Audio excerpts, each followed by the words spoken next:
Welcome to Pastor's Chat today. Well, we're continuing to look in Luke chapter 23. Jesus is on the cross in the passages that we've been reading through and talking about.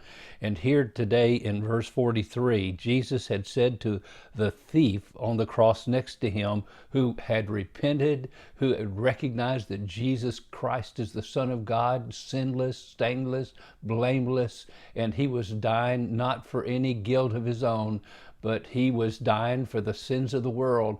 And he believed that he was the Messiah because he had made the statement, Lord, remember me when you come into your kingdom. Here's a man who didn't have a chance to go to church, to get baptized, to do flips for Jesus. I mean nothing. And yet he received God's full pardon for his sins and salvation. And Jesus responded in verse 43 and said to him, assuredly, I say to you, today you will be with me in paradise. And then verse 44, now it was about the 6th hour, and there was darkness over all the earth until the 9th hour. And so this is midway through the 6 hours of Christ on the cross. Right before that 6th hour, this thief receives Christ, and he receives the word of assurance that he'll be with him in paradise. Now let me explain something about paradise.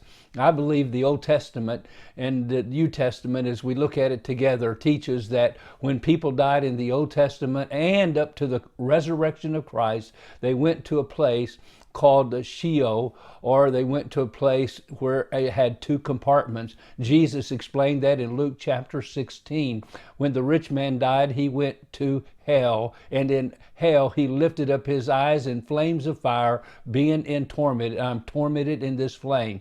The poor man, Lazarus, he went to a place called Abraham's bosom, and there he was comforted. But the man over in hell, he could see, the rich man in hell could actually see across to Abraham's bosom and saw Lazarus over there being comforted. And he cried out and wanted relief for himself. And he also wanted relief and someone to go send his brothers and tell a message to his brothers that they didn't want to come to this terrible place. And Jesus responded that God says, no, there's a great gulf fixed between. So it appears that in the heart of the earth somewhere is a place called Sheol, and it was had a hell side, a flame side, and then a great gulf, and a paradise side.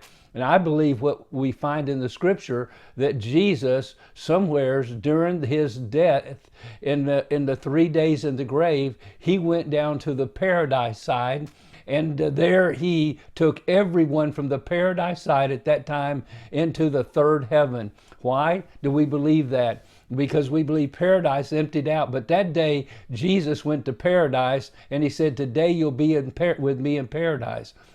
And so that while Jesus was in the grave that day, he met this thief there who had gone when he died to the same place, paradise, and Jesus took then everyone to the 3rd heaven where the throne of God is. Paul said, he talked about a man in 1 Corinthians, I believe chapter 11, chapter 12, verse 3. He said, I knew a man who was caught up to the 3rd heaven.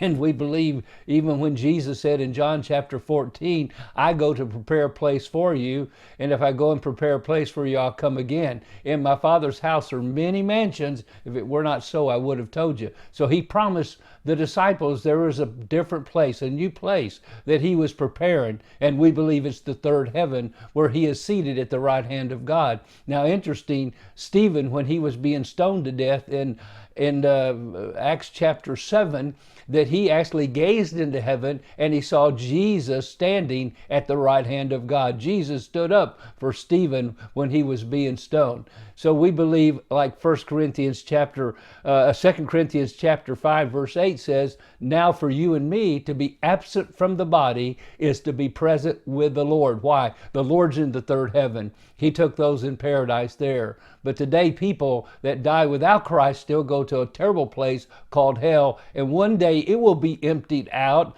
according to Revelation chapter 20 verses 13 and 14. Those folks will stand before the great white throne judgment, and they'll be cast into the lake of fire, a place of outer darkness where the beast and the false prophet are, and Satan will be for eternity. So my friend, you don't want to go to hell. You want to go now, not to paradise, but you want to go to heaven, and you can only do that like the thief, by trusting Christ. Trust him today and receive your eternal salvation. God bless you, and you have a wonderful, wonderful day.